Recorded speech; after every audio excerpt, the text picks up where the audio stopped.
Continue l'histoire après la perte de Coruscant et la mort d'Anakin et de Jacen Solo.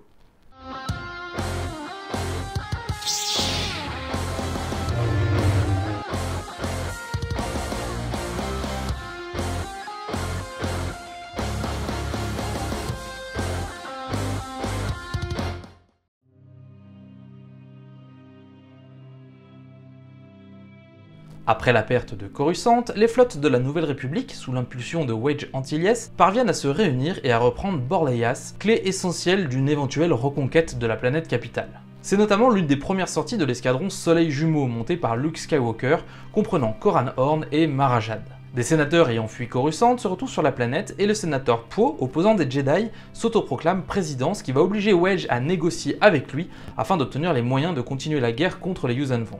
Sauf que Wedge, Gavin et Luke comprennent assez rapidement que les sénateurs sont prêts à sacrifier Borlayas pour fuir, et devant cette injustice, ils décident avec de nombreux généraux et héros de la République de créer le cercle intérieur pour combattre efficacement les Yuuzhan Vong. Le but étant de passer outre les sénateurs et de créer un réseau de résistance sur les planètes occupées. Le temps de la Nouvelle République est terminé et le temps de l'Alliance Rebelle est de retour, et ce sont Han et Leia qui vont se lancer dans la mise en place d'un réseau de cellules de résistance. Sévèrement blessé après avoir combattu Leia sur Coruscant, Vicky Shesh rejoint le vaisseau monde de Tsavongla. Il est prêt à la faire exécuter, parce qu'en gros elle ne sert plus à grand chose, mais elle va insinuer que le bras de Tsavongla, qui met du temps à guérir, est malade et que les prêtres le savent. Le maître de guerre va alors l'épargner pour qu'elle prouve ses allégations. L'historien Wolan Tser et son caméraman Tam Elgrin arrivent sur Borlayas avec des informations alarmantes. Les Yuuzhan Vong ont entrepris de détruire les bâtiments de Coruscant, tuant des millions de personnes dans les effondrements. Sauf que Tam Elgrim est malgré lui un espion à la solde de Vicky Shesh et il transmet des informations sur le déploiement de la flotte. Désireux de reconquérir Borlayas, Tsavongla renvoie une flotte attaquer la planète et Wedge, souhaitant faire croire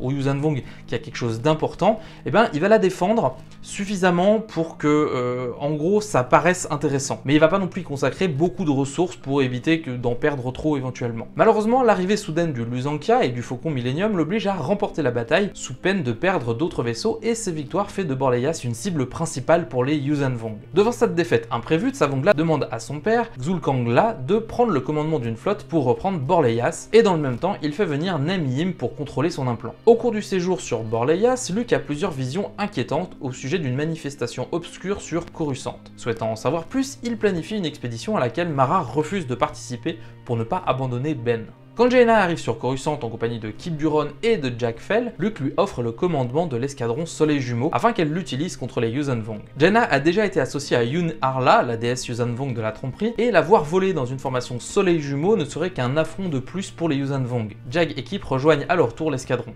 Au cours d'un entraînement, la flotte de Xul'Kangla arrive et l'un des vaisseaux lance des otages encore vivants dans l'espace vers Borlayas, les condamnant à brûler en entrant dans l'atmosphère. La plupart des otages seront heureusement sauvés, mais Wedge prend alors conscience que le nouveau commandant Yuuzhan Vong est bien plus dangereux que les précédents. Au cours d'une bataille, le chasseur de Jaina est pourchassé par les Yuuzhan Vong car Tam Elgrim, qui est un agent donc à la solde des Yuuzhan Vong, mais malgré lui, y a placé un traceur. Jack va s'interposer, son chasseur sera neutralisé et Kip et Jaina devront faire demi-tour pour le sauver. À l'issue de la bataille, Jaina et Jack vont commencer à nouer une vraie relation. Afin d'inquiéter les Yuuzhan Vong, Wedge met alors sur pied le projet Lanceur d'étoiles, une fausse super arme prétendument construite à partir de la technologie Yuuzhan Vong. Persuadé qu'il s'agit là d'une véritable super arme, Tsavongla ordonne une attaque immédiate et finale. Lando profite de la confusion pour larguer Luke, Tairi, Mara et l'escadron Spectre sur Coruscant afin de vérifier les visions de Luke, Mara ayant finalement accepté de se joindre à eux. Tam Elgrim parvient à surpasser son lavage de cerveau et il va avouer sa trahison, préférant se sacrifier plutôt que de permettre aux Yuuzhan Vong de mettre la main sur Jaina. Alors que les forces de la Nouvelle République sont en infériorité,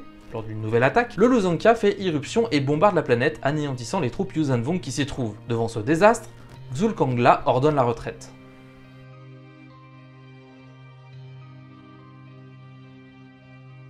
Luke, Mara, Tairi, Daniki et l'escadron Spectre ont infiltré Coruscant, déguisé en Yuuzhan Vong, à la recherche d'une perturbation de la force ressentie par Luke. Leur camouflage Yuuzhan Vong ne fait pas long feu, et elles sont rapidement obligées d'affronter l'envahisseur.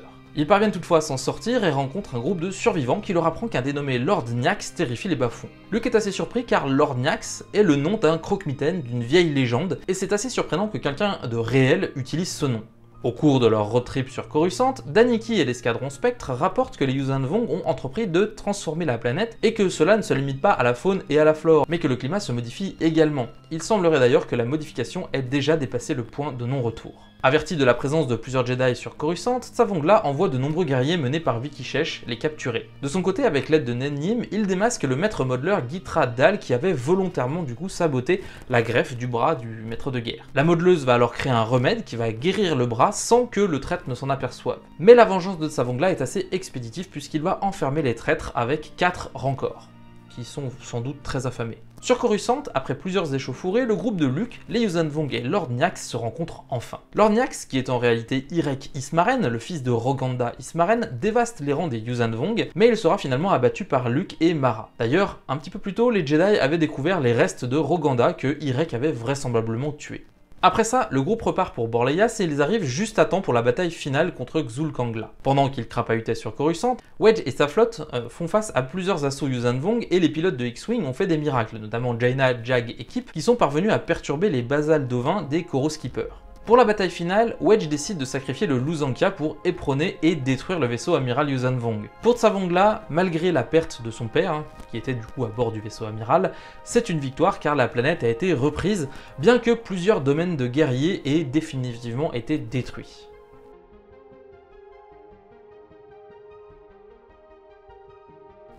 Prisonnier à bord d'un vaisseau Yuuzhan Vong, Jacen Solo est bel et bien vivant. Il est constamment soumis à l'étreinte de la douleur et il a depuis longtemps perdu tout repère temporel. Et Vergéré lui rend souvent visite pour discuter, lui parlant par énigme. Le jeune homme ne sait pas trop d'ailleurs s'il doit lui faire confiance ou pas. Elle lui révèle qu'elle est capable d'utiliser la force et pour éviter que Jacen ne garde un quelconque espoir d'être secouru, elle va lui couper tout simplement son accès à la force. Comme ça il ressent plus rien de ce qui se passe à l'extérieur. Puis Jacen est conduit sur un autre vaisseau où sont élevés des Duriam, un genre de cousin des Yamosk, dont l'objectif est de coordonner une planète. Ce que Jacen ignore, c'est que le cerveau-monde le plus puissant de ceux qu'il rencontre servira à la transformation de Coruscant. Vergéré lui implante une graine qui permettra à Jacen de ressentir la technologie des Yuuzhan Vong et il sera chargé d'élever son propre Durian. La tâche est complexe, beaucoup d'esclaves souffrent d'être connectés à cette créature, voire en meurent, et Jacen ressent leur souffrance à travers son implant. En forçant le cerveau-monde à se focaliser sur lui, il permet aux esclaves de souffler et ira même jusqu'à les soigner. Malgré tout, Jacen est déterminé à s'en sortir et il passe un marché avec son Durian. Il l'aide à éliminer les autres Durian concurrents en échange de sa protection. Quand le vaisseau arrive à proximité de Coruscant et que le moment de choisir le nouveau cerveau-monde arrive, Jacen va protéger son Durian et les esclaves, et le Durian va utiliser son lien avec les esclaves pour créer un soulèvement contre les Yuuzhan Vong. Jacen va profiter de cette confusion pour aller détruire les autres Duriam, sacrifiant au passage tous les esclaves qui y étaient connectés, et alors qu'il s'apprêtait à trahir son propre Duriam, Vergéré intervient et intoxique Jacen avec ses larmes, le faisant s'évanouir. Quand Jacen se réveille, il est sur Coruscant, ou plutôt Yuzantar. Et Vergéré est avec lui, elle lui a retiré son implant et elle lui a rendu sa liberté. N'ayant plus d'endroit où aller, ils décident d'explorer ensemble ce nouveau monde, philosophant sur la nature de la force et du côté obscur. Le maître modeleur en charge de la Vong formation de Coruscant envoie ses guerriers Yuuzhan Vong à la recherche de Jacen. Sauf que le maître modeleur, contrairement à Tsavongla, qui est obsédé par les Jedi, lui il s'en fout un peu, aussi il s'en fout de capturer Jacen solo pour éventuellement le sacrifier et faire une cérémonie, etc. Mais il veut tout simplement le tuer, malgré les ordres clairs de Tsavongla. Il estime que sur sa planète, il est le maître et c'est donc lui qui édicte ses propres règles.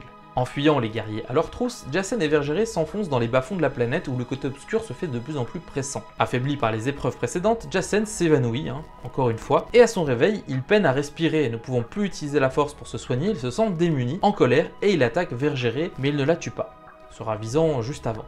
Après une longue discussion où Jacen évoque Dark Vador, Vergéré explique qu'elle a été triste d'apprendre qu'Anakin Skywalker était devenu un Sith et qu'elle avait été un chevalier Jedi de la République. Elle révèle également qu'ils sont dans les ruines de l'ancien temple de Coruscant et c'est là que les Yuuzhan Vong menés par Nom Amor arrivent et Jacen laisse de nouveau exploser sa colère et projette les guerriers avec la force. Car sans l'avertir, Vergéré l'avait reconnecté avec la force et une fois que les guerriers ont été neutralisés, elle va lui dévoiler qu'il se trouve dans un lieu habité par le côté obscur. Choqué par ces actes qui relèvent clairement du côté obscur, Jacen s'enfuit, mais il se perd dans les méandres de la planète et suit une vision de son frère Anakin qui le conduit dans l'estomac d'une gigantesque créature. Dans cet estomac vivent plusieurs survivants de Coruscant à l'abri des Yuuzhan Vong. En fait, globalement, ils sont à l'abri parce que le seul prix à payer est de donner de temps en temps une personne à manger à la créature, et c'est généralement le dernier arrivant qui est sacrifié. Outré par ce comportement, Jacen entre en contact avec la créature et il la convainc de vomir tout le monde et de ne plus les avaler, condamnant les survivants à très probablement mourir assez rapidement dans cette jungle de béton très hostile.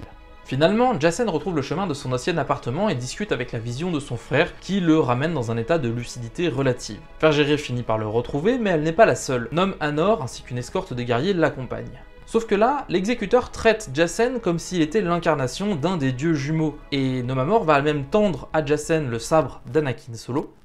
Jacen va accepter le sabre et il promet de répandre la culture Yuuzhan Vong. On retrouve Ganer Rhysod qui a eu vent de rumeurs comme quoi Jacen aurait été vu sur Coruscant, et tout comme Leia, il est convaincu que Jacen est encore en vie malgré la perturbation dans la force que lui et tous les autres ont pu ressentir à leur arrivée sur Apes. Afin d'empêcher Jaina de sombrer du côté obscur, Ganer décide donc de partir à la recherche de Jacen, et sans doute que, à terme, l'aide de Jacen et de Kyp Durron fera sans doute revenir Jaina sur le droit chemin. Guidé par la force, il se rend sur un vaisseau prison Vong et il rencontre Jacen, beaucoup plus puissant que dans ses souvenirs. Sauf que la rumeur est en fait un piège des Yuuzhan Vong destiné à attirer Jaina ou d'éventuels autres Jedi, puisqu'ils ont toujours comme objectif de les sacrifier aux dieux. Et Ganer est donc fait prisonnier. Ce qu'il vient de découvrir est la pire chose à laquelle il aurait pu penser. Jacen est un traître. Bon, cela dit, une fois seul, Jacen va expliquer à Ganer qu'il joue la comédie et que les Yuuzhan Vong le considèrent en fait comme la réincarnation de leur dieu. Et pour l'instant, il joue le jeu. Lors de la répétition de la cérémonie, où Jacen est censé exécuter Ganer et sacrifier Jaina, les deux Jedi s'enferment alors dans la salle du Duriam, l'ancienne chambre du Sénat. Pendant que Jacen tente de convaincre le Duriam de saboter la transformation de Coruscant, Ganer part seul affronter des hordes de Yuuzhan Vong, bien décidé à empêcher Jacen de tuer le cerveau-monde. Face aux guerriers Yuuzhan Vong, Ganer fait obstacle. Il en affronte des dizaines, des centaines, peut-être même des milliers. Ne faisant plus qu'un avec la force, il instillera la peur chez ses adversaires jusqu'à son dernier souffle. Après avoir réussi sa mission, Jacen souhaite repartir aider Ganer, mais Vergéré qui arrive l'en dissuade. En proie au doute, il reçoit le dernier message de son ami à travers la force, « Pars ». Vergéré et Jacen quittent alors la planète à partir d'un vaisseau Yuuzhan Vong que Nom Anor avait planqué. La légende d'un géant Jedi nommé Le Ganer fera plus tard son chemin dans l'esprit des Yuuzhan Vong et intégrera un jour leur panthéon comme le gardien des portes de la mort, et au-dessus des portes il est écrit « Personne ne passera ».